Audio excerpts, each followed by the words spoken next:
Playoffs continue. Internal conflict, everybody. We're heading to Infernal Shrines, and it is time for the winner bracket still. Gavlo's Gremlins against Rospiedol. So, best of 5 series, and it should be a good one. Playoffs, finally we're here. We had a lot of group stage matches, obviously. 10 teams started out in total, split into 2 groups. And then we had a last chance qualifier as well. And now we are in the playoffs. On the new patch, we've actually been waiting. Come on. We've been actually waiting to see how the teams are going to do with the new patch that haven't played on the patch yet. The patch kicked in when Group B was live, and now we are finally, getting to see some of the Group A teams that have to play in the new environment and see if they maybe have some different strategies, some other ideas of what to do with the patch. But the first thing that happens is that we get all the fun heroes banned out, apparently. Cho'Gall and Samuro are both eliminated. Not really a fan of that, let me tell you, but okay. This is where it starts off with. Let's see what we're getting once the bans are actually ready here. But it's 2 really strong teams that we're now going to observe, and it should be an interesting series between the 2 of them. Now, this is early in the playoffs, obviously. We still have a losers bracket, so whoever loses the series drops down. There's 1,500 euros to fight over. No draft restrictions, so there's no pre-bans, there's like no restrictions on how many times you can pick a hero or ban a hero, so just a vanilla standard draft as we've had throughout the entire tournament. And we're starting things off on Infernal Shrines with Junkrat. But does anybody have some interesting ideas here? We've seen Azmodan now played once again, not only in the group stage, but already in the playoffs, locked in once by Cesabos for Team Rip. So this might be something that other teams will pick up on as well. And they weren't even the first team to play Azmodan. We've even seen Azmodan just before the patch dropped in Group A. So a little bit of a side note there, that this is a possibility too. Johanna, Brightwing, Jojo, of course, with all the shrine control she brings to the table. Always a pretty spectacular pick here and a really important one to make. So she would have been taken one way or another, if not banned out. And it's much go for Rospiedol that locks her in first. So the Polish team is going to be able to control the objective with her as best as they can. Whereas on the other side we get Blaze and we get Anduin. So Blaze, as one of the most popular side laner that we have in the game, gets taken again. Could have seen Dehaka, could have seen Leoric. But yeah, it is Blaze, so they can bunker up fairly easily. Which brings us to our next few bans. But I really still want to see like what exactly is going to be done here. Obviously the ban on, let's say, Chromie, also targeting Nano a little bit. You don't want to give Chromie to him. He can play Junkrat. They could also still lock in Hanzo. They were more worried about Genji though in that context. So Genji gets banned. Yeah. And then of course, with our final ban, I still have high hopes that we're going to get something a little bit more out of the box for maybe not directly Infernal Shrines map number 1, but later on. And at some point I still want to see that Probius strategy from Team Rip at least. Probius has now been banned out against Team Rip so many times that I can't wait to see that in action. Has to be played at some point. So Hanzo gets banned in this case by the Gremlins. They figured that Rospiedol is most likely trying to take Hanzo for themselves, considering that they didn't ban Hanzo but banned Genji. And since Nano is pretty much known for his Hanzo performance amongst other heroes, they are playing it safe and ban Hanzo out. They just don't want to end up in a situation where Rospiedol is playing that hero themselves. We get Leoric. Was already mentioning as an option earlier for the Gremlins, but now we have it together with Johanna. So Jojo, Leo for all of the AoE, the wave clear. And then we got Bronick on Gul'dan from the looks of it. So that gives you your AoE damage, as the blue team is now picking their final 2. So, what's it going to be for the Gremlins? We still need a main tank, and a bit more damage wouldn't hurt either. Tracer and Muradin. Alright, so Light Bomb engage with Tracer instead of Genji. Was another reason why Genji was banned out, because of the Light Bomb combo with Anduin. Tracer can't really do it the same way, she just doesn't have the range on her jumps the way that Genji has, but still very dangerous whenever Anduin and Tracer work together in tandem. Final pick though for Rospiedol. The team with Gul'dan as their only damage dealer so far. And here comes Medivh. So we're gonna get some portal plays in game number 1 already. Okay, let's go. Infernal Shrines, everybody. We have Rospedol going up against Gavlo's Gremlins. The Gremlins on the left as we're heading into the first map of the best of 5 series here in the playoff bracket. We have Simply on Muradin. Gavlo is playing Tracer for the blue team. Nano rocking Junkrat. Also to be expected that they're going to swap that around a little bit with Banana H on Anden and Sadath on Blaze. Over on the right side of the map, Rospedol, the Polish team, with Machko on Johanna. We got Lavakal on Brightwing. Itrax, he's playing Leoric for the team, so adding even more wave clear to what Johanna already brings in. We got Bronek on Gul'dan and Alvaros. He's the man on Medivh with the Portal Mastery on level 1. And it is time to party in that mid lane a bit. We also have Orsen's Renewal right now. So that gives a little bit more self-sustain to Leoric. Spray game is on point. We get the Rampant Hellfire on level 1 for Gul'dan. Yeah, and it's party time. Muradin is already sitting at the side here, waiting for the first hero to move over to the camp. But yeah, I think in ultimate, in the perfect scenario, what they would have loved to see is a hero just getting hammered by simply with a quick Storm Bolt and somebody else being around so they can get a kill. But he just sniffed it out, slowed the camp down a bit. Each team has now taken their own Khazra camp down at the bottom of the map. That's where we, of course, have still a bit of pressure from the red team as they're aiming for camp number 3. So they want to be the one to walk away with 2 out of the 3 camps, and the Blaze is sitting in the mid lane a bit longer, then that's definitely a realistic one. So the camp gets taken. Rospedol indeed able to claim it. Okay, and well, that's the thing. We now have a couple of baseline stacks also for Medivh, of course. Polish team stole the camp at the bottom of the map. And that gets them a little bit of a lead. Again, a bit more pressure, nothing really too exciting. Everybody, with Medivh in particular, the thing is that it's very unlikely that the red team is going to be caught off guard. Medivh should always be able to give them the vision that they need so that they can avoid big ganks. The only one that might be a bit under pressure is the top laner, because Medivh can't be everywhere. So as long as Itrax is playing this carefully, the red team should be fine. So for Gav, well, okay, so much for playing carefully, right? Indeed, Leo is taken out. I was just about to say, it's more so the blue team that needs to be careful that they're not getting killed early on. But with Medivh eliminated, it also, sorry, with Leo eliminated, it forced Medivh towards the top lane in order to do his thing there. And yeah, here we go. First objective is soon gonna be up. Down at the bottom of the map though, we're having Junkrat all alone. First objective will spawn topside, by the way. Only a single kill so far, the one against Leoric earlier. Not a lot of stacks for Medivh either. Eats the Storm Bolt, eats the Jet Propulsion, but there are not enough damage dealers there to take him out. If Alvaros would be eliminated and lose his baseline stacks, that would of course be pretty neat. But it's not a lot of stacks to lose yet either. Let's see how that plays out during the Shrine. This is where most of the danger lies.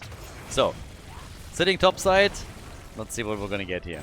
We have already the blue team with the initial control and the initial stacks.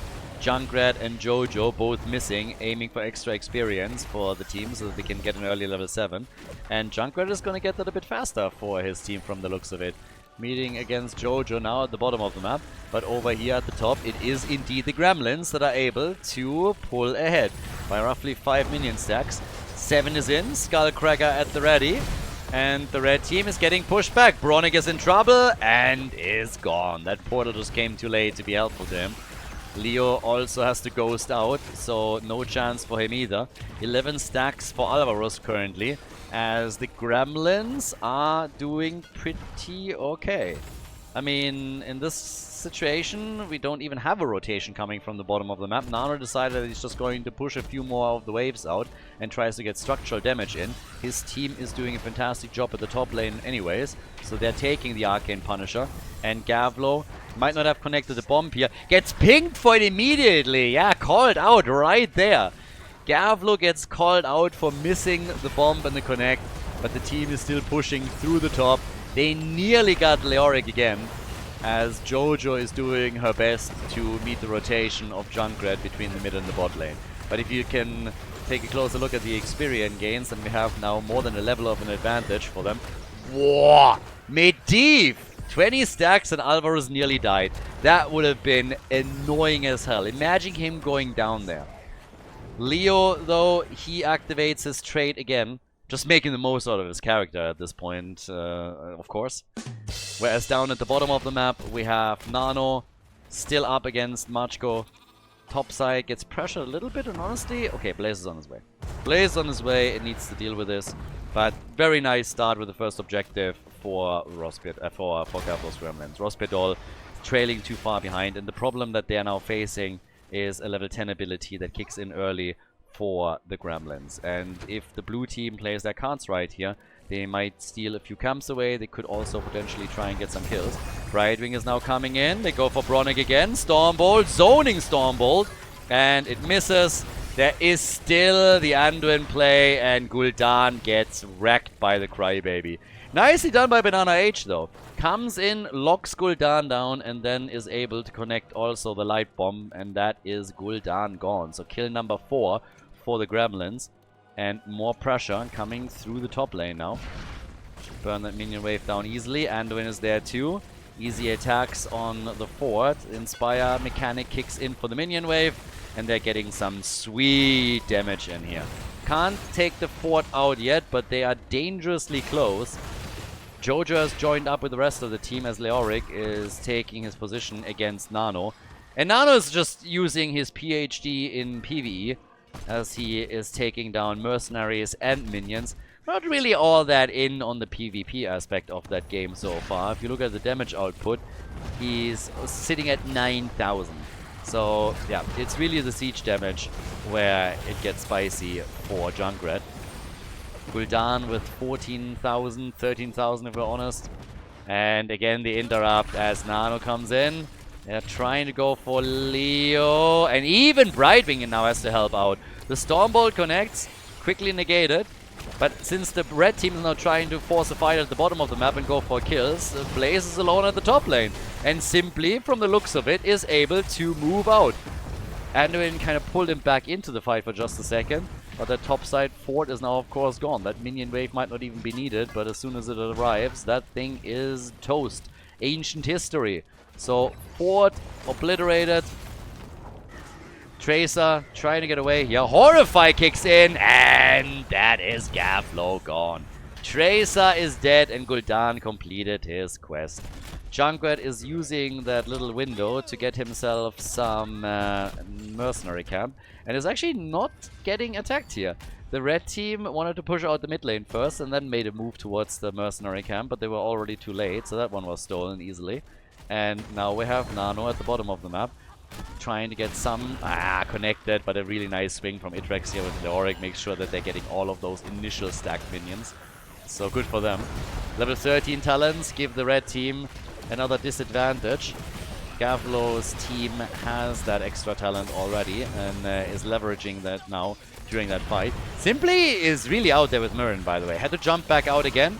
Jet propulsion was about to be connected by Serath. He still hits it, but the portal is there. They are collapsing onto Leoric though, and they're dropping him quickly. So Leo is gone, and the Gremlins just with mad momentum in their team fight. They're trying another one. The jet propulsion connects again as they're making a move for Bronick. Machko is also low, eats the Stormbolt. Johanna barely able to get away here, but an easy objective for the Gremlins. The talent advantage making this, of course, an easy fight for them. We now have Junkrat back up on that mid lane, top lane rotation this time. And especially the top lane is in some trouble with that mercenary camp pushing there as well. Jojo is heading back down towards the bottom of the map to try and help out here. But this just means that this top lane push is going to be a real disaster.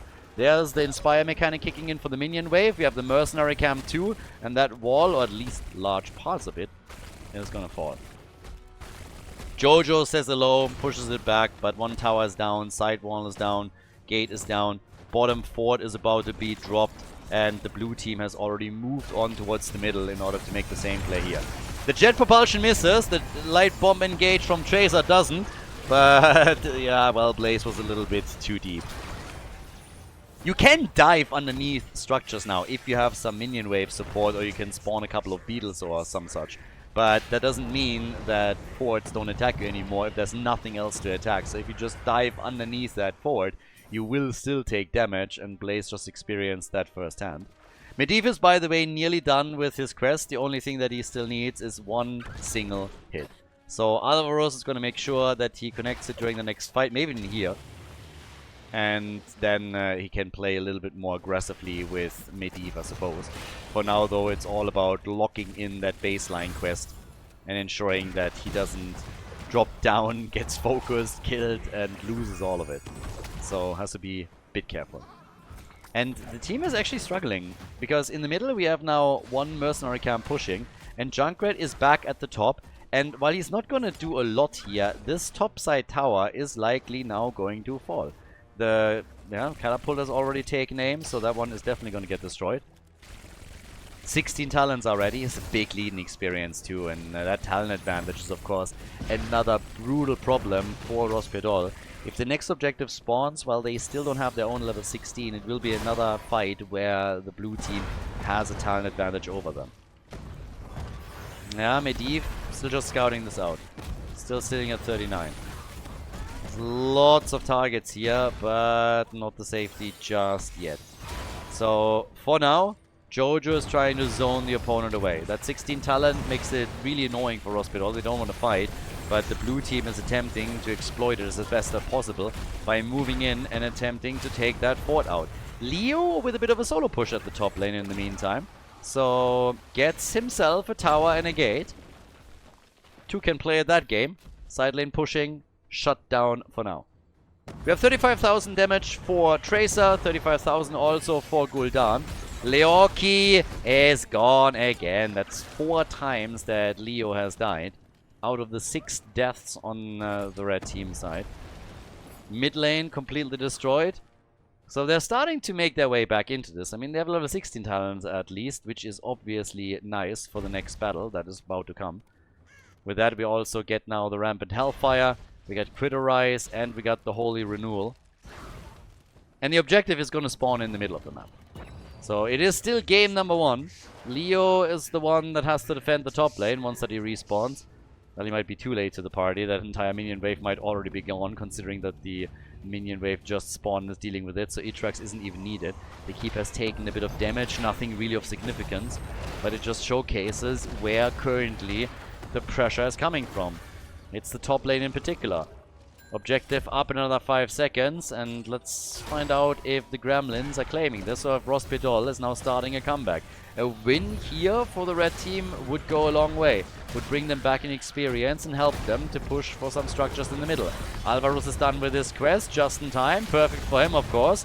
Jet propulsion connect. Shield from Medivh is out immediately. And here comes the ley line. Connecting with 2. Big hit from Tracer with Anduin's light bomb straight into the back line.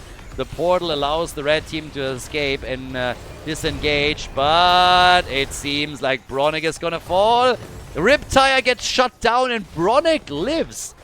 Gul'dan is alive and instead Blaze gets murdered by Leoric. Okay, that might change the dynamic here. Fantastic job by Rospedol to keep everybody alive. I honestly did not believe it. I wouldn't have bet a single cent on them in that fight when they were trying to get away. But now it's a 5 versus 4 in their favor. They lose the Frozen Punisher though, that's the problem. So they got a kill, but Junkrat, he might still fall. Nano, nope, he is running circles around them too.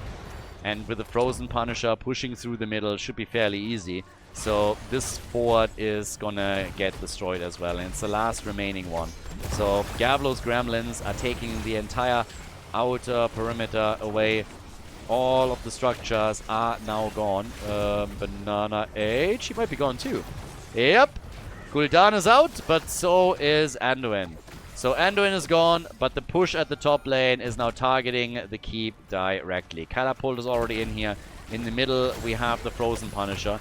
They can't really damage the keep at the top side too much, but they are doing just continuous damage to Rospedol.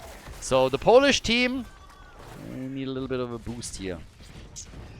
The boys need to really step it up to make that happen. Napirdalai, let's go! Let's see if they can make it into the late game. For now, we have 52,000 damage for Tracer, 45,000 damage for Gul'dan. We're 15 minutes nearly into the game as the blue team is about to get level 20. Yeah, top side, Leo. Also slowing this down a bit. So, yeah, slowing this down and, well, with level 20 now ready. This is where we're getting our Storm talents. And obviously, as we have seen with every single talent advantage that the blue team got throughout the game, we have them instantly pushing. Even before they already set those mercenary camps up, and now they're pushing in with the Khazras in the middle. We have the split at the bot lane where they're trying to do the same thing. So there is quite a bit of action against Rospedol as they have to try and simply sit tight, wait for the experience to come in and get level 20 without losing too much. And honestly, it's not unrealistic that they still have all of their keeps by the time that Storm Talents are available on both sides. Bunker might have to be used from Serdath. Nah, yep, there it is. Was hoping to get away without it, wasn't able to make it work. Ooh, the ley line, the portal, and bye-bye. That's the end of Blaze. Bye-bye. So, yeah, that's a big one. 20 versus 20 now. Junkrat escorted another minion wave in. Personally, I would have loved for him to get at least one auto attack here to get the attack kicked off with some Inspire minions. But he moved towards the middle. Also didn't know how many heroes would rotate up, but this topside keep has now taken a decent amount of damage. Yeah, fighting even without Blaze. Light Bomb, nobody close enough for Tracer to get a connect. Garflow was not able to make that combo work this time. Junkrat talking about not making things work. That Riptire from Nano also didn't really do a whole lot for them. Quick look at the experience distribution as we now have both of the teams in level 20. Much, much better minion XP on the side of Rospedol. Them being pinned down in their own base for this long helped a bit with that. As counterintuitive as this might seem, they didn't have to venture out onto the map too much in order to get that. Junkrat with a great job though throughout the game, as you can see from his experience contributions here. And now as the next shrine spawns, 17 minutes into the game, we have level 20 on both sides. And that gives us Haunt, that gives us Buried Alive, some big, big upgrades here. With the Radiant Faith, and of course Medivh is cheating as usual. So, Lena, he's cheating already. I'm trying to go for Muradin here, and he just jumps out. And that hurts. That's now the Leyline cooldown gone. That's the Horrify gone. Just as this happens. Ah, this was horrible. It was a decent idea. I mean, if it works out, Muradin is gone and they're winning this one easily. This objective, but that was a bit of a disaster. And nobody is dealing with Junkrat at the top either. So this keep is gone. This keep will be eliminated. And in the meantime, we're having a quick play made for Banana Age. No kill there. Shrine is still being fought over. Junkrat with a play at the top, but at the bottom they're losing ground. Muradin jumps out. The ley line kicks in. 26 to 15 stack, and now Junkrat has finally arrived at the scene of the crime and is trying to have an impact with Riptire. The top side keep is gone, and now the core is getting attacked by the minion wave that was played out there. So they're doing the best that they can, but the red team has pulled ahead on the objective at least. If they can win... oh, Machko! And... oh my god, that ragdoll kick. Oof. So that one's out. Objective has been claimed, but they want more kills. Medivh gets himself a shield and gets to safety thanks to the ley line that he drops. If not for that, he would have died 100% there. Core has nearly lost his entire shielding, but still maintained at least some. Bot lane gets pressured. Ooh, they're still in trouble here. There's only 3 heroes left for Rospedol, so the defense is a bit strained. Tracer is dodged out on the Horrify too. I mean, simply, come on, dude. At least give them some hope. Leave them something. Don't take everything away from them. Hope dies last, or so they say, but it's pretty close to being eliminated here. 9 kills to 5. Only Medivh, Brightwing haven't died yet on the red team. For the blue team, it's Muradin and Junkrat that haven't fallen yet. 14 kills in total, as the focus shifts back to the mercenary camps. We also have some aggression going in the middle. Leo is still gone. Leo is still not here. So the Entomb, if they can get a good one off, that might still turn the tides of the battle. But the pressure that is just continuously mounting up on the side of the red team is becoming problematic. Quick reminder, they haven't taken a single fort out yet. Rospedal has not taken a single fort, and that's just bad news when you lost all of yours and you lost the keep. So the last objective, that was one of the opportunities for Rospedal to bring it back. And to be fair, I mean, they won the Punisher. The problem is that they lost heroes in the process, and now they have trouble just keeping up with the wave clear on the other side and the continuous push. And it's not a single push that eliminates a keep, but it's just the death of 1,000 cuts here. Top fort got eliminated as Junkrat just kept pushing and pushing and pushing. Now it's the bottom keep that gets eliminated. We have 80,000 damage from Chaser, and if you just look at how little damage Junkrat has in comparison to previous games where we've seen him play on Infernal Shrines, then it very clearly becomes obvious that they are playing a totally different style here. His siege damage is 194,000. So he's been playing these side lanes throughout most of the game. He joins for objectives when he's needed or for team fights that are nearby. But besides that, Junkrat is just eliminating one minion wave after another and keeps pushing for those structures. And eventually the catapult pressure is going to be too much. Especially considering that there's no forts that have been eliminated on the blue team side. So there's not even any counter pressure. And we're 21 minutes into the game now. So these bad boys, they are starting to hurt. Now everybody is of course waiting for the next objective. That's one of the big ones right now. And Rospedal knows that if they don't do a good job there and win the team fight, then eventually there's a good chance that they're just dying to the continuous pressure plays that we're seeing. By now we have it announced at the top. Top Shrine is going to activate. And Junkrat is already sitting at the bottom of the map to do exactly what he's done all game long. Push the lane out, be annoying, and it seems that Brightwing is supposed to deal with him. I mean, good luck with that. Brightwing just doesn't have the same push power here. So she can go to the top quickly, but Junkrat has just now eliminated one minion wave, sits now in the middle, and is starting to apply pressure to the keep here. Shrine is active too, so that's where the big team fight is coming in. But Brightwing has absolutely no shot against Junkrat down there. I don't know what the strategy here was, but they should have left Leoric or someone else, because this is just not going to work out. They're going to lose keeps now. The red team wants the objective, and they hope that they can do a lot of damage with it, but in the meantime, Junkrat is eliminating probably both of the keeps. This one is gone 100%. I don't even know why Nano's going for the core here, from the looks of it. So he's kind of pushing for the core. Keep over here in the middle is also getting attacked. Mortar Punisher is now taken, and the Gremlins never really fought for it. And why would they? They didn't have to. They had Junkrat going for the core. This, on the other hand, is an amazing ley line and Entomb. The Entomb is already gone by the time that the ley line is over, but they might still be able to get some kills here, and they have to. The keep in the middle on the red team side is now about to fall too, and the core is getting attacked, so while the team fight breaks out, Junkrat is just obliterating the entire base. Nano is all alone here. Nobody's dealing with him. They have to go back. Guys, the goal is not to get the objective. The goal is to take down the opponent's core. And I'm not quite sure how to tell you this, but you're losing that. I don't even know what they're doing. Why is nobody heading back? They think they have only a shot to end the game through the top lane, and part of me agrees, but at the same time, you can't just leave your core abandoned. Brightwing is not going to be enough to deal with this. The core is already down to 50%. I mean, huge brain fart in my opinion. They thought that they were already in a checkmate position where no matter what they do, they're lost, so they just sent Lavakal back. But Nano is now going to try and end the game. Gul'dan is dead. Machko had to retreat too. Nano realizes there's another hero here, retreats immediately, which means that the push at the top is shut down. 11 kills to 5 and 32% on the core. That's all that they have left here. Smart performance by the Gremlins. Don't know what to say. They're playing this just way better. Their macro game is and was better. This is how they are in the position that they are currently in. Nano continuously with lane presence and push power, and the red team just doesn't have enough to deal with it.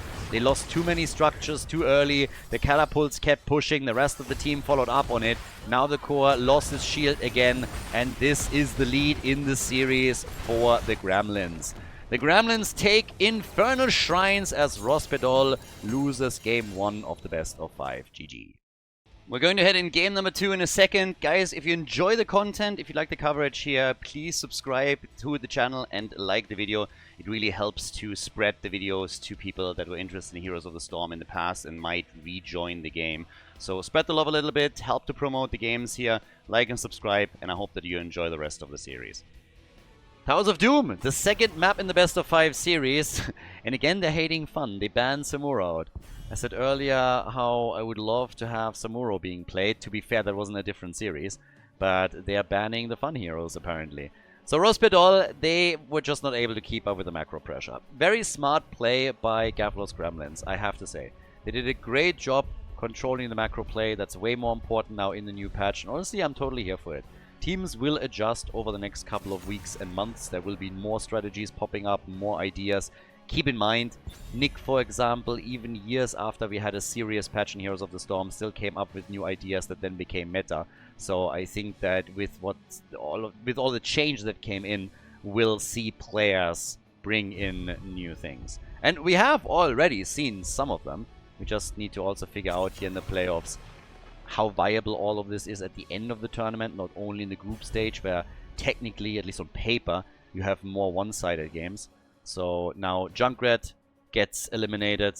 I wonder why. Why do they ban Junkrat? Can somebody explain? Did something happen in game number 1? So they are willing to give the blue team Chromie, if they have to, but they... for Nano, but they don't want to go up against that lane, that side lane push any longer. Tyrael gets banned. Was actually a little bit of a surprise that we have not seen Tyrael played a lot today. Tyrael has been seeing a bit of a resurgence ever since the patch now too. And here we go, we get Chromie. So that's one of the reasons why they didn't ban her out, I suppose. They just picked her for themselves. So no Chromie in the hands of Nano after all. But this is the map choice of the Gremlins. It's another big map, another macro map. So let's see if they have a game plan. Yeah, they have one. They picked Medivh very early. So Medivh didn't win the first map. And the Gremlins just said, you know what, boys? We're going to show you how it's done. Here's going to be... Look at game number 2 as a lesson. So that seems to be the thought process here. Medivh, very early pick on him. Which allows, of course, the red team now to get themselves a couple of heroes that can deal with the portals. Oftentimes, you would now name Malfurion, but he was taken away by the Gremlins. Probably one of the reasons why they don't want to go up against Malfurion if they play with Medivh portals. Deckard Cain is still there. Generally speaking, when you have Medivh against you and you have a choice, you want to have heroes that can stun, slow, lock down anything that comes through the portal or deny access to the portal. ETC does that quite nicely. You have the power slide, you can push people away from it, so that helps a lot when we're talking portal control. Junkrat is another one that oftentimes comes into play in such a scenario, but he's obviously banned. But you can just throw a trap on the portal whenever it comes out. That helps you a little bit. So stuff like that. And with them picking Medivh this early, this allows Rospedol's to make adjustments. So we get a noob right now, we got Deckard, Sylvanas is banned. And still the big question then, of course, on what we're, for example, getting for Nano here. And if we have one of the teams show up with a few surprises. So Diablo is the one that gets banned as the tank. Would have loved to see Cho'Gall. The Cho'Gall and the Samuro ban, this is honestly... There are certain heroes that you should just not be allowed to ban. There should be the ranking, and the heroes that are at the bottom can never be banned, something like that. Only if they become too powerful and pick too often, too popular, then they can be banned. Vikings! We get the Vikings, finally! This is the first time in the new patch that we have Vikings in the game. Every time before, they were banned out when there was a team that was threatening to play them or was known to play Vikings. So we have Medivh and Vikings. Strong 4-man, Vikings on the side lane, and that should be a fun one. Okay, so it is Viking time. For the first time in the new patch, we have some Viking action. Can't wait to see it. Oh, Illidan! Okay, Illidan for Rospedol. Okay, now I have a problem. Now I don't know who I want to win. Vikings or Illidan? Damn. Okay. Totally here for it. Absolutely here for it. Illidan diving in with a Nubarak, but no other melee. Only Illidan and Nubarak. Okay. Final pick for Nano. It's Tracer. Ladies and gentlemen, Towers of Doom. This one could be wild. Let's go. The second map in the best of 5. This one could be wild. We have the Gremlins against Rospier Doll with the blue team running simply on Muradin. We have Nano and Medivh, the Vikings, played by Sadath. So again, the strategy to have a strong 4-man and then have the Vikings control the sides. Gavlon Tracer and Banana Age on Malfurion. So on the right side, this is where it gets interesting. Machko on Nubarak, Legion of Beetles on level 1. We get Bronick on Chromie. And then Atrax on Illidan. I am so ready for that. Lavakal on Deckard Cain, and Alvaros is playing Falstad. So here we go. Let's see what the teams can pull off with the comps here. Rospedal would of course love to equalize the score now before we're heading into game number 3. Illidan makes the choice. Immolation is what we're getting. And a Nubarak with the Beetle spawn is already pushing the tower at the bottom of the map. But without any damage assistance, that's honestly just a pittance. I mean, let's be honest, this is embarrassing. This isn't damage. Falstad, on the other hand, he dies, and that is first blood. So, Gavlo's Gremlins with a pretty good start. They get first blood again. We get the aggression towards the first mercenary camp. They are spawning at the 30-second mark now. Minion waves, by the way, same thing. They now spawn at the full minute and 30 seconds into the minute. So the spawn times have been slightly adjusted to make it a bit easier to predict properly and to arrange your games on your plays around it. But good start for the Gremlins. The Nubarak push hasn't really done anything. They got a kill on Falstad. Vikings are already split on lanes. Question is just simply how much can Illidan do as he's attempting to control them. So this is something to keep watching out for. Illidan at the top lane, Falstad in the middle. Nice damage at the bottom of the map already done here, and obviously with Medivh you also have a very quick rotation between lanes. Tracer jumps in, gets the connect, and takes the rest of the wave out as the team is already busy in the middle. Illidan though, he is doing lots and lots of damage here. I gotta say, that's not too bad. I'm honestly wondering if Illidan, with all of the mobility that he has and the defensive too... I mean, Illidan is a very auto-attack heavy character, so maybe with Illidan going for side lane pushes, they can go... The Inspire mechanic might actually be really strong for Illidan. Haven't really thought about this too much, as Falstad gets attacked again and killed. So that's the birdie now gone for the second time. But Illidan is kind of known for applying pressure to side lanes with minion waves, pushing in, trying to take him out quickly. And if you leave him alone on lane, he oftentimes gets absolutely crazy. Rich has been doing that in the days of HGC, of course, and has brought Illidan back a little bit, and a lot of teams struggle against it initially. Now that we have the Inspire mechanic, whenever a hero attacks structures, this could actually be something where Illidan will have a huge impact on big maps, or could potentially at least do so. So, it's kind of interesting. Something I haven't really thought about yet, but it might be more than Rospedal just simply going for Illidan to control the Vikings. It might really be something where they have an idea of how to utilize the Inspire mechanic properly and make the best out of it on the side lane. So maybe we're going to see a bit more Illidan over the next few weeks too, which I would definitely be a fan of. I'm currently theorizing, obviously, just a little bit. I don't really think that it's necessarily what's gonna happen, but it would be pretty cool to see Illidan back more often. And as I said with other examples as well, Asmodee being one of them, I don't necessarily want those heroes being played every single game, but if we have some niche heroes that get played on certain maps, I would absolutely welcome that.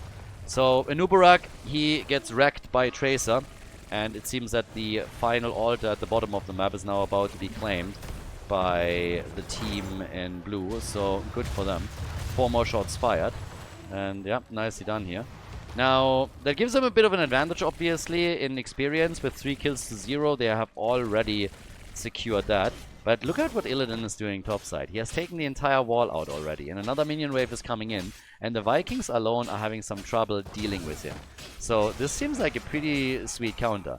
And now all he has to do is attack the structures a little bit. Gets the kill on Eric first, moves in, Inspire kicks in right away for the minions, and now that bell tower is already down to 50% HP before anybody is even there. And the Vikings are the only ones dealing with him, because everyone else is centered around the 4-man rotation between the middle and the bot lane, and trying to get their own damage connected. But Illidan will take that bell tower over time. So he has a big impact at that top lane, and is a very, very smart pick into the Vikings here.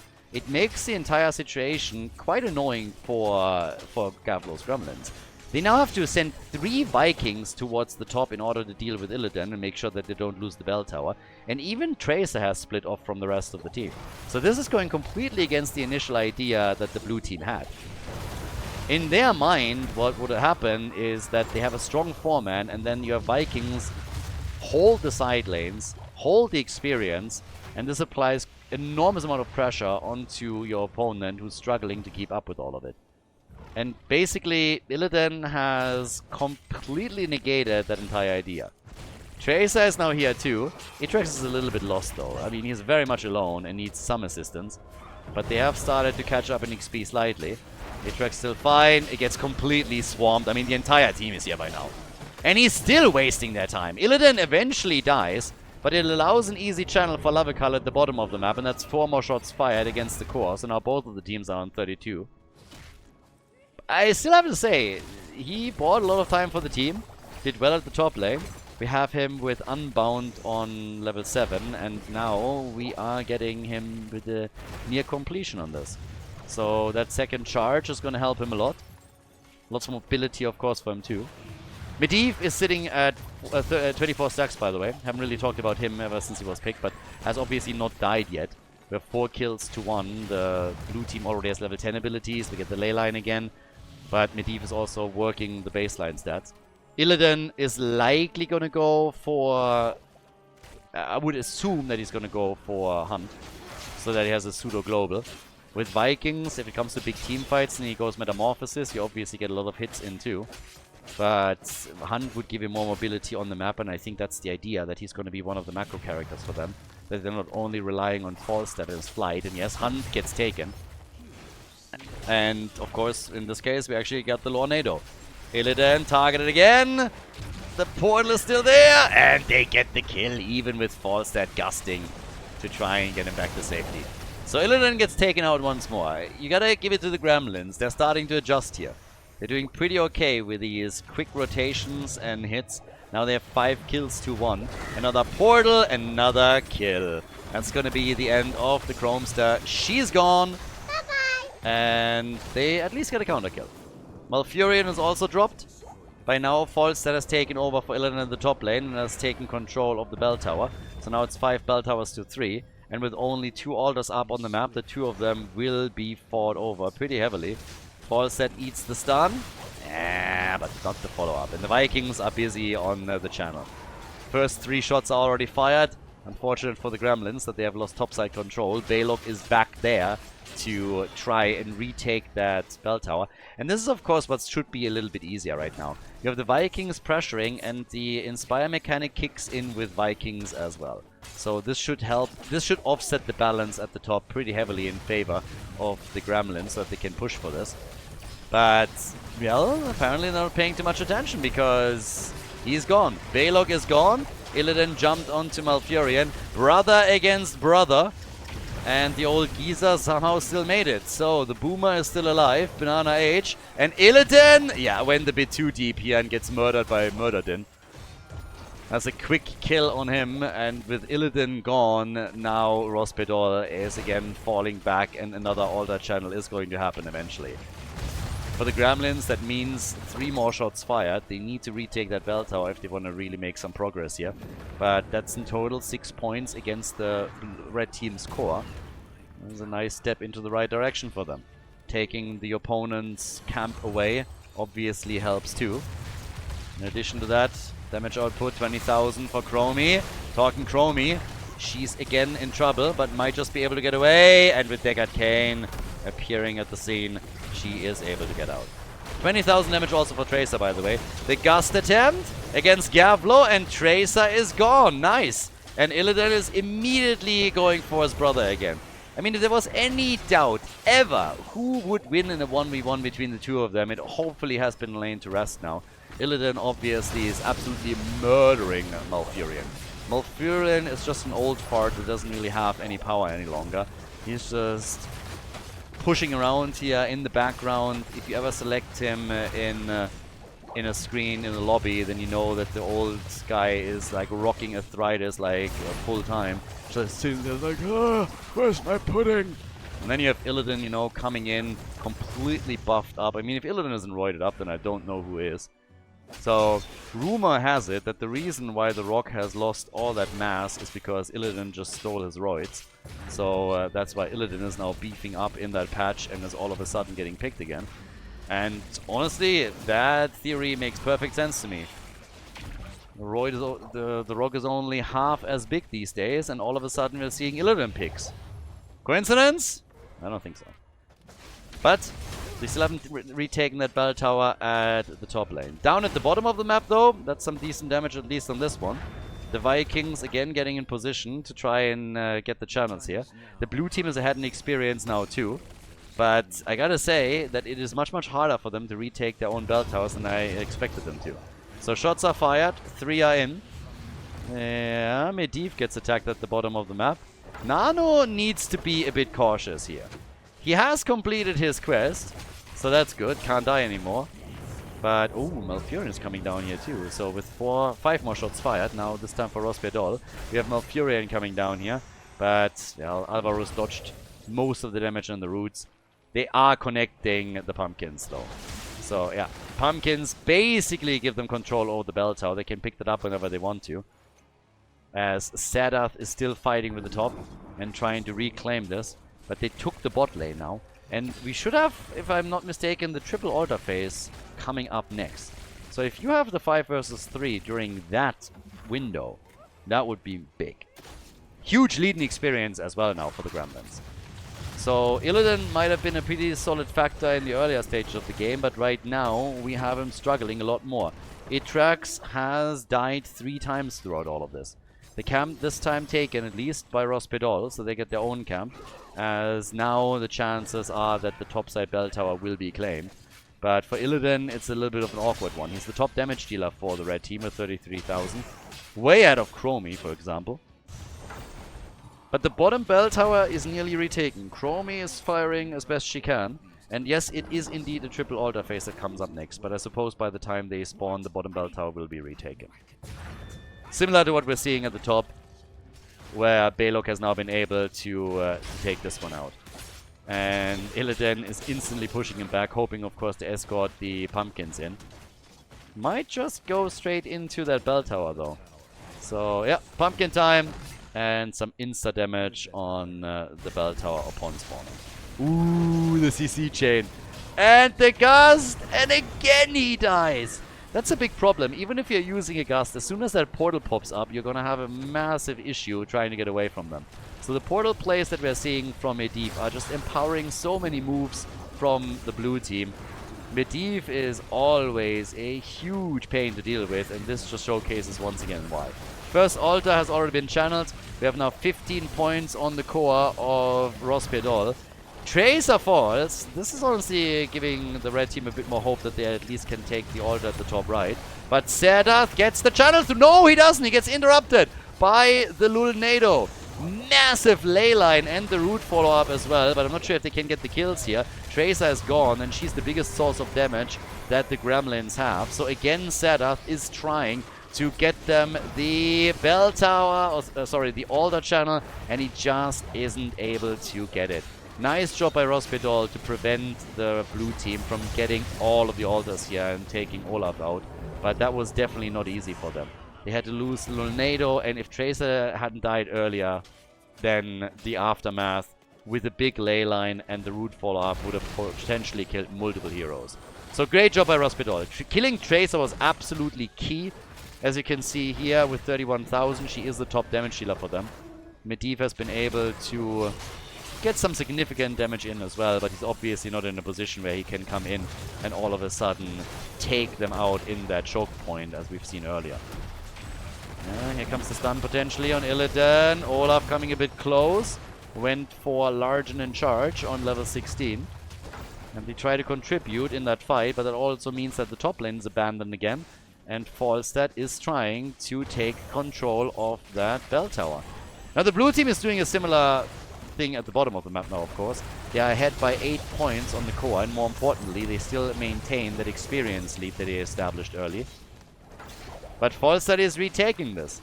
All of that global play that we're now seeing from Rosperdol is working out for them, at least when it comes to bell tower control.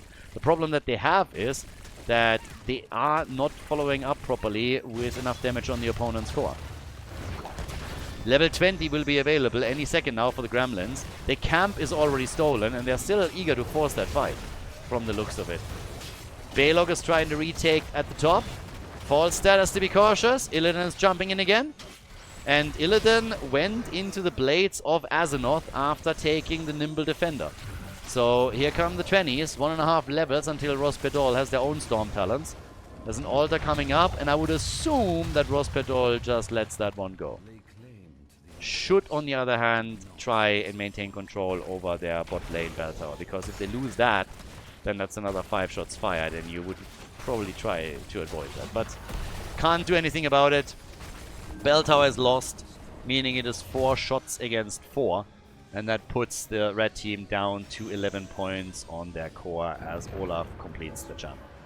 Now Illidan is still pushing the top lane. He still wants to make his move there. Look at the minion experience difference, by the way. That's insane. That's absolutely insane. 14,000 difference in minion XP. That is crazy. The Vikings, when it comes to that aspect of the game, are nasty. I mean, holy cow. I expected a difference there, a significant one. I didn't expect it to be this much of a gap. Bonkers. Absolutely bonkers. I think if not for Illidan, if the Gremlins would have played this a little bit differently, it could have snowballed this maybe even harder. But now Rosperdol is trying their best to bring it back to 20 versus 20 fights. And the game isn't over yet. This is a manageable gap once that you make it to Storm Talents. So the Gremlins, they should not be too optimistic. They are in the lead, but let's face it, late game, this could all flip. Itrax with Illidan, he is pushing the top lane out further. Red team has one mission and one mission only, and that's retaking their bell tower at the bottom of the map, where of course Chromie is playing a huge role with the long-ranged attack. But the ley line is out. They try to go for the Chrome Star, the Lulnado gets played out, and instead they're attempting to focus down Muradin, who has to jump out of the battle. But here comes level 20. Illidan gets the Nexus Blades. Nexus Blades for him. Gets the slows. Anubarak with the rewind, same as Muradin. Lulnado gets upgraded into the Mornado. And it's getting spicy here. This is getting intense. Nobody is in the single digits on core points so far. Falstad is again getting pushed back a little bit, and that means that the pumpkins are connecting. So shots onto the red team's core. Muradin gets jumped on the other hand. Bit low and gets wrecked. Muradin is gone, and all of a sudden Rosperdol has a bit of momentum. Olaf also attacked. Falstad is taking care of more pumpkins at the bottom of the map, as it's all centered around the altar now. Except for the Vikings, who are trying to retake the top bell tower in time, so that only 3 shots get fired by the red team. But they're a little bit too late. Shots are gone, and that puts us to 19 points on the core of the Gremlins. But with Illidan and him pushing in the mid lane, and maybe the rest of the team focusing onto the bottom of the map, there's a chance that more of those bell towers are now going to fall. Inspire is already doing work in the mid lane. That bell tower is down to 50% of its HP. And while the team is chasing Illidan, the rest of Rosperdol moved down to the bottom of the map and has taken another bell tower. So it's another 5 versus 3 situation in the game. And as I said before, there's comeback potential here. There is definite comeback potential here. Now on the damage numbers, we have Illidan on 50,000, still pretty respectable, but Chromie has pulled ahead with 62k. Tracer on 51,000. Dancing circles around them right now. 200,000 siege damage by the Vikings so far. And all about controlling the bottom of the map now. Especially with the next altar being a single altar spawning bot side. If you maintain control over the bell tower here, that is essentially a guaranteed channel. It's highly unlikely that the opponent is going to try and make a play around it if they don't have access or only have access through the top. So Illidan, again, has to be careful because the rotation is coming his way, and yeah, careful looks a bit different. So that's a horrible time to die. That's a minute without Illidan and 20 seconds until the altars are spawning. So obviously the blue team is now immediately jumping down to the bottom of the map. They're instantly there. Like, guys, you don't have Illidan any longer. It's a 4 versus 5. Of course we're going for it right now. So the Vikings can start the channel. That's only 3 shots fired, but they're gonna get it. Interrupt is still happening from the looks of it. At least one. Olaf can re-engage and does. They won't be able to buy enough time for Illidan. I just don't see that happening. If they somehow are able to pull it off though, then, well, Illidan could technically hunt in. But Anubarak is a bit low. It's still the heals from Deckard Cain. Wind tunnel into the corner. And they are buying time for their melee assassin. 12 seconds for Illidan. Chromie, she needs to be cautious now too. Roots on the ground. Again, the Vikings are pushing the top lane. The rest of them is down at the bottom of the map. And Illidan is back in 3 seconds. Olaf gone. Ley line. And another interrupt from Chromie. Illidan can hunt in, but Anubarak is now gone. Anubarak is gone. The Vikings are saying hello. Chromie is eliminated too. Illidan with the hunt. But he won't be able to make a difference anymore. They jumped on the birdie with another portal and took him out as well. And now Illidan gets focused again. And so does Racencourt. Illidan on the ley line. They go for Deckard first. And Deckard Cain is gone. Deckard gone. And now Illidan is on the receiving end of a beating. He's going to fall too. It's a full 5-man team wipe. 14 kills, 2-9. And the bell towers are obviously now going to be claimed. The one at the bottom right and the one at the bottom left are being targeted here. And now just the question of how exactly the Gremlins are going to try and play this. There's a boss up that they can go for. They take the pumpkins as well. They could push for more bell tower control in the middle. Down here, Balog is easily retaking the bell tower. And Tracer is already jumping onto the boss. Pumpkins, as I said, are going to move through the bottom of the map. Anubarak has to try and stop that, which gives the blue team more freedom to go for the boss at the top lane. And since there is already a minion wave, they could even push for the top side bell tower, for example.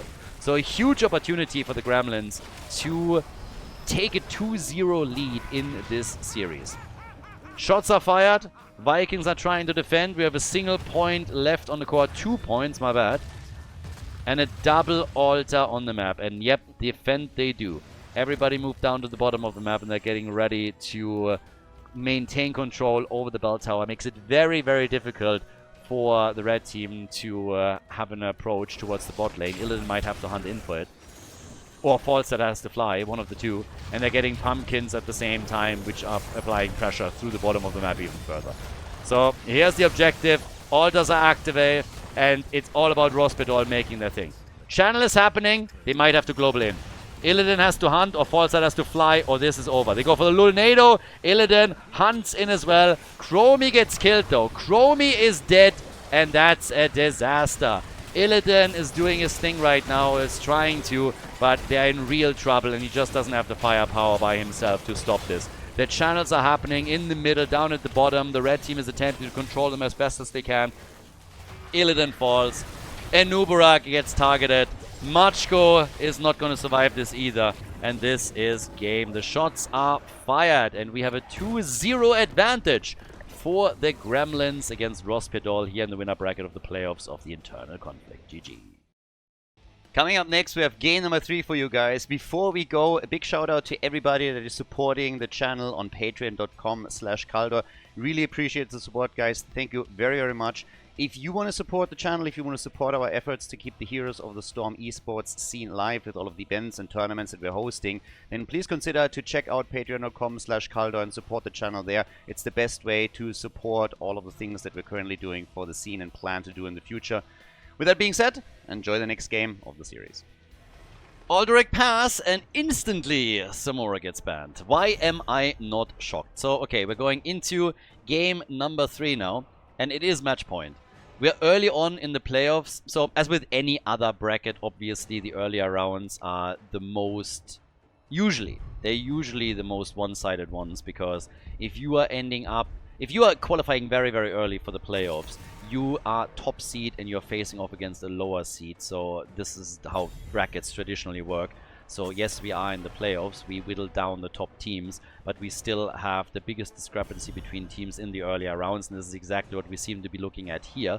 Rospedol had a couple of moments where it seemed like, hey, they might be able to turn the momentum around and maybe even win the game there. They had a good moment also on Towers of Doom, but towards the end the Gremlins were just a bit too powerful. And they keep banning Cho'Gall out too. Now, Chromie hasn't been banned yet, and will likely be taken first again by Rospedol. There she is. We're going to Alderac Pass this time, so yeah. How are the Gremlins going to react? It's very similar to the ban pattern that we've seen in game number 2. So the second that Gavlo's Gremlins have first pick, Chromie gets eliminated so that Nano can't get her.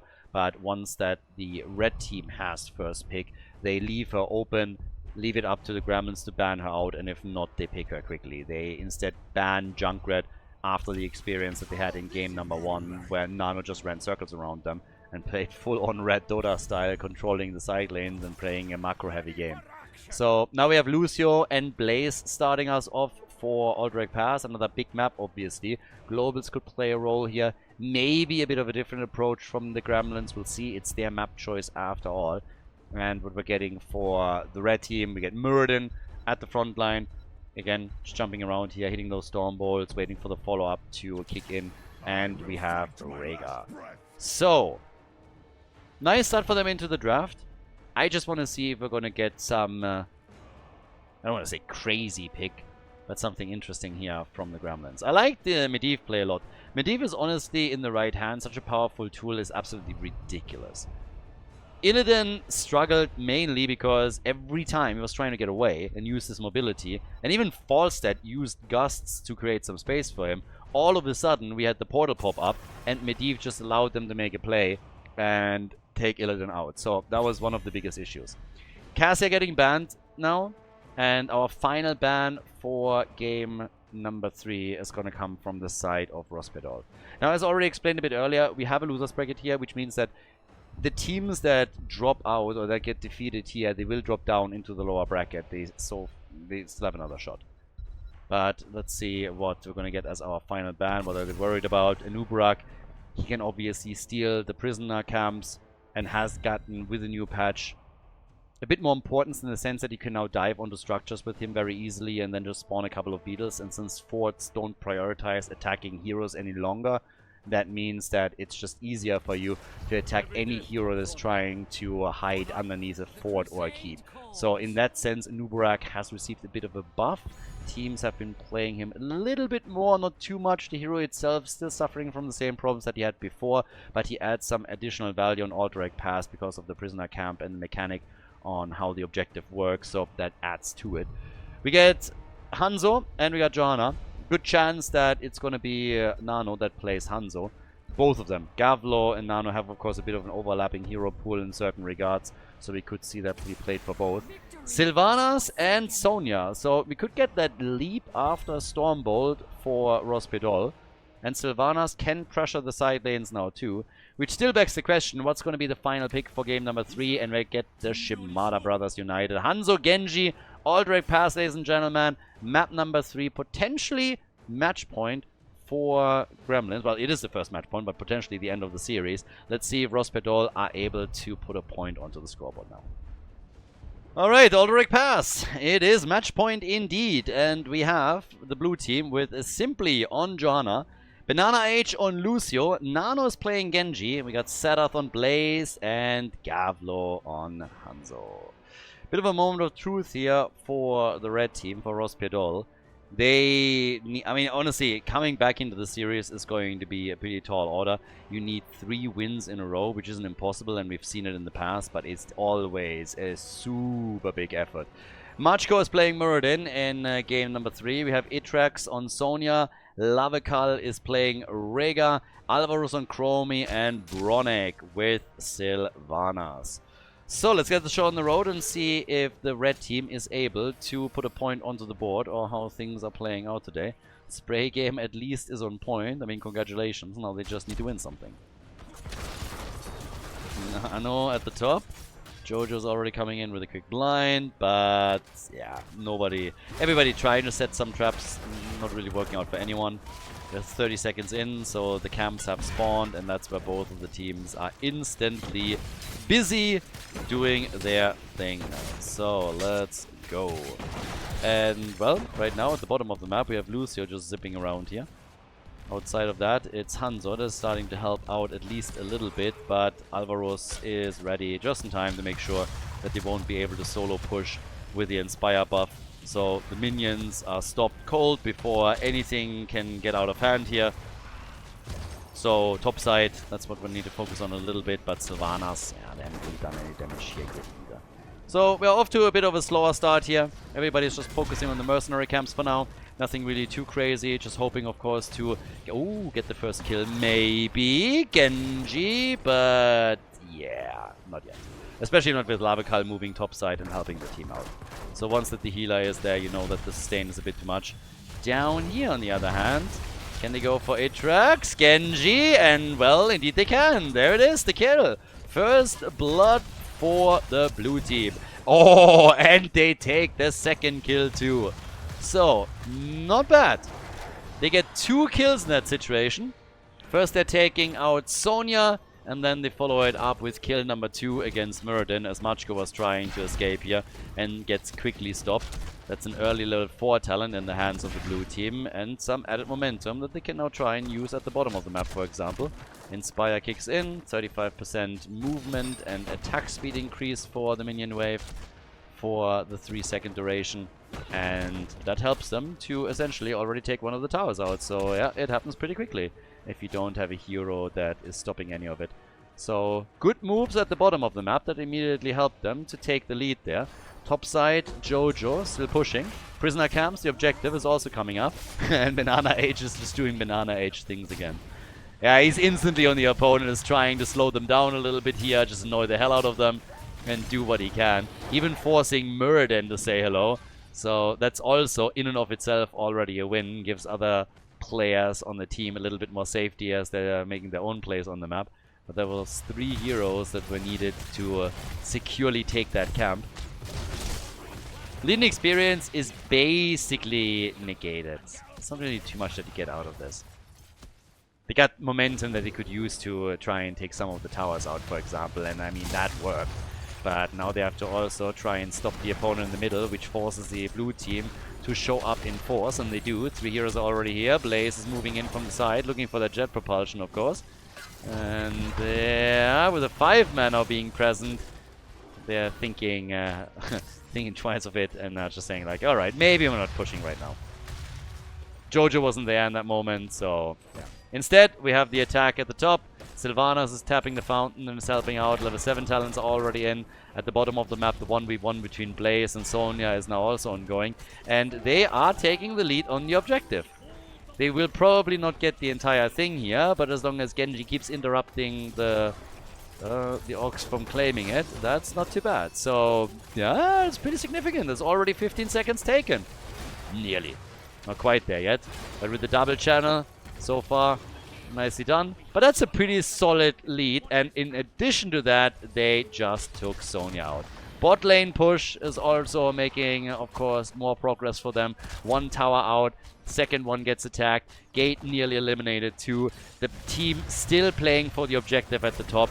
Gremlins, what I really like about the Gremlins and the way that they're playing this, and this has been starting from game number 1, is that they continuously just split on the lane. So we're seeing them really exploit the push mechanics around Inspire now, and it works for them. They usually aim to get an experience lead through minion XP.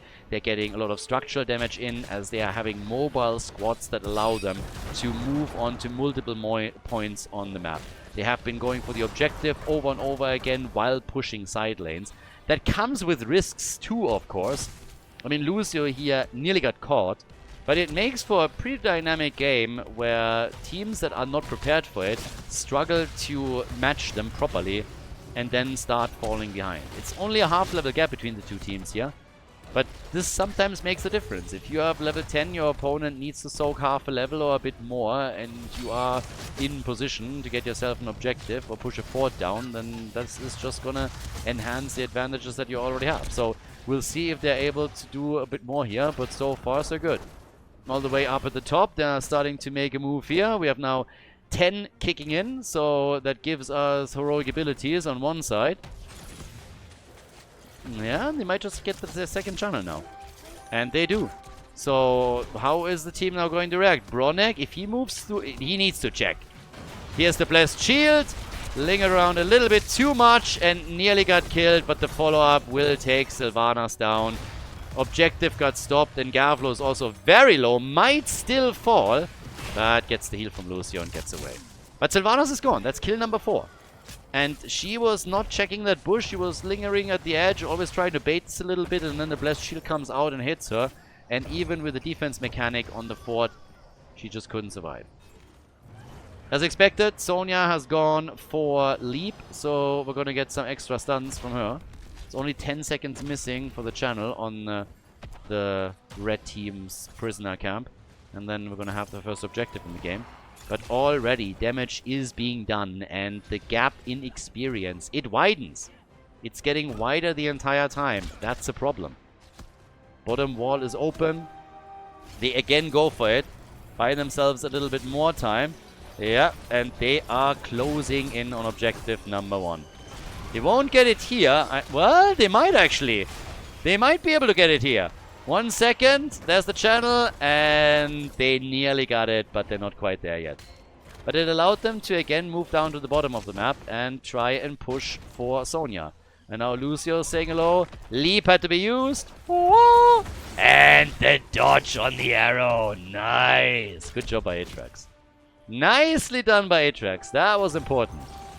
But Rospedol is now trying to turn things around. They are going to the top lane and they are attempting to take a page out of the book of the Gremlins, moving in for the objective and pushing at the top with Sylvanas. And again, I would love to see at least one hit with the auto attacks, but they needed to join the team fight.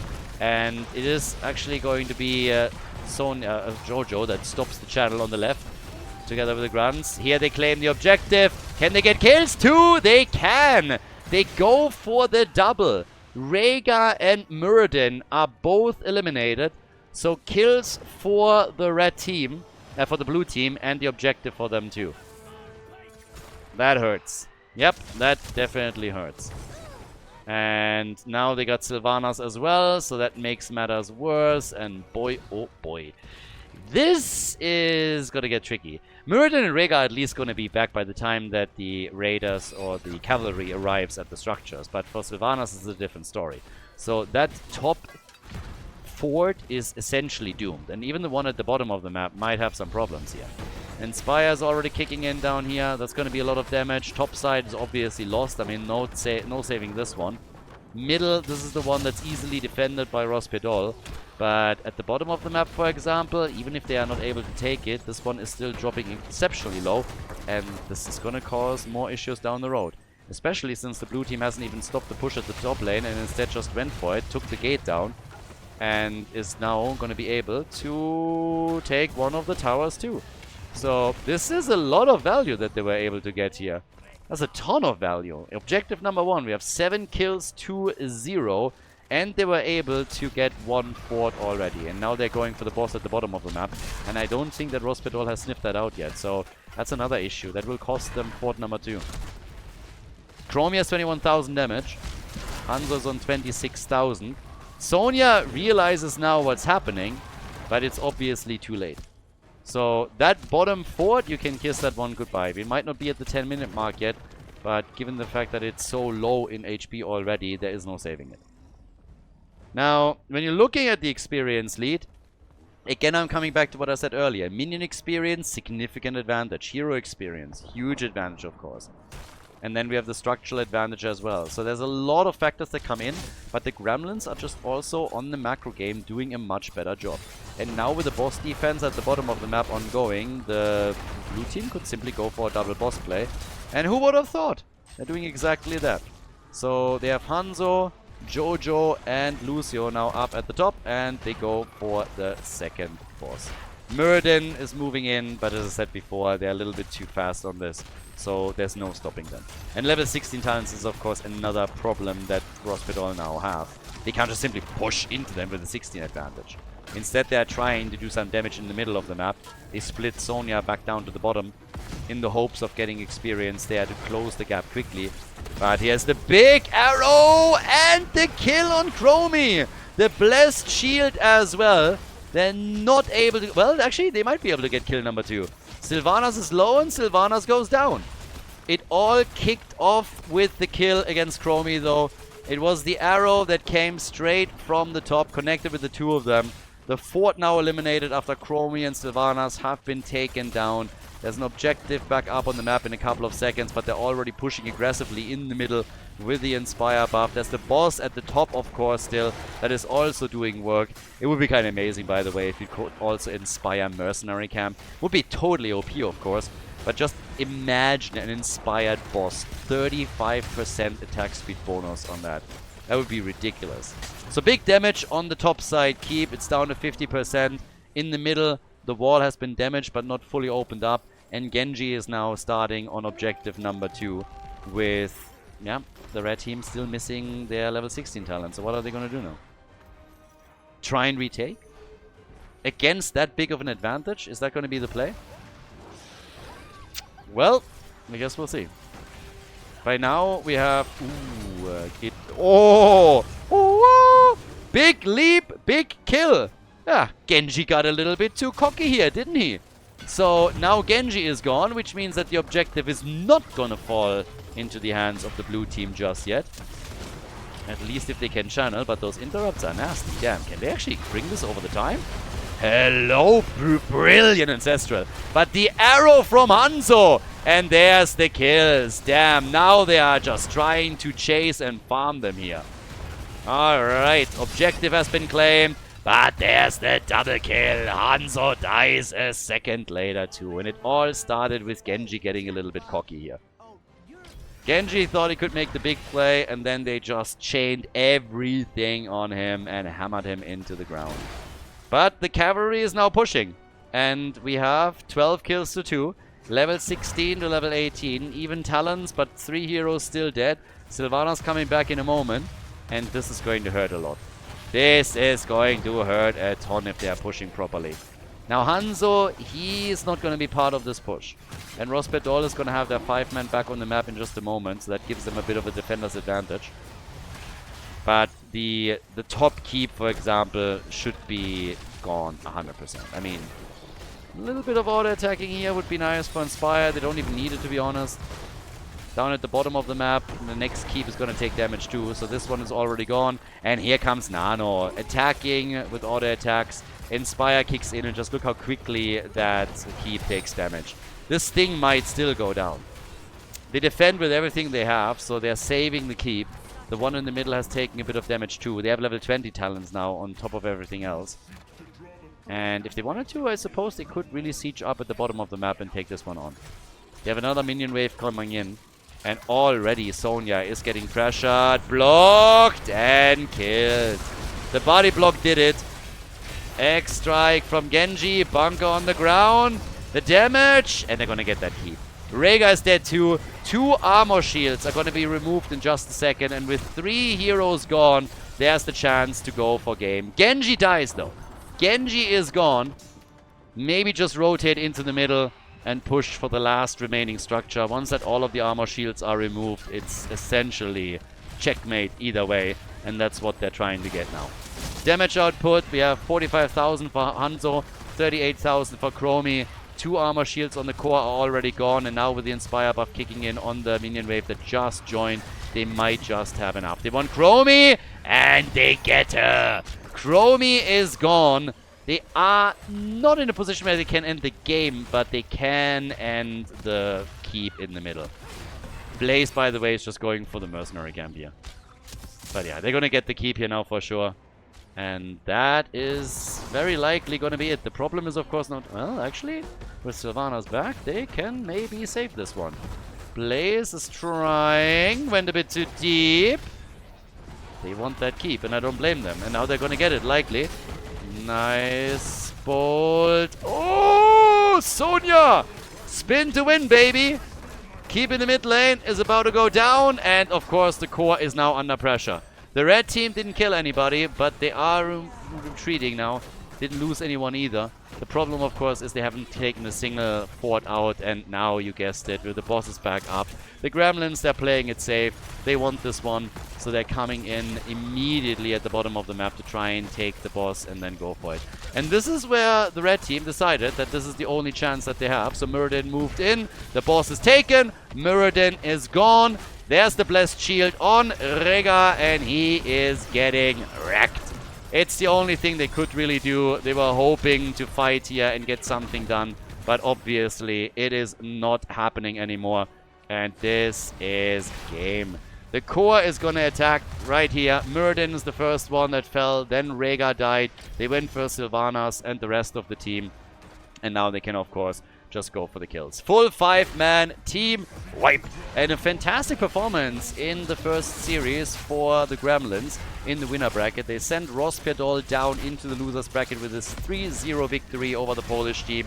Very nicely done. The Gremlins with a great performance, and I can't wait to see their series against Team Rip in the next round. GG.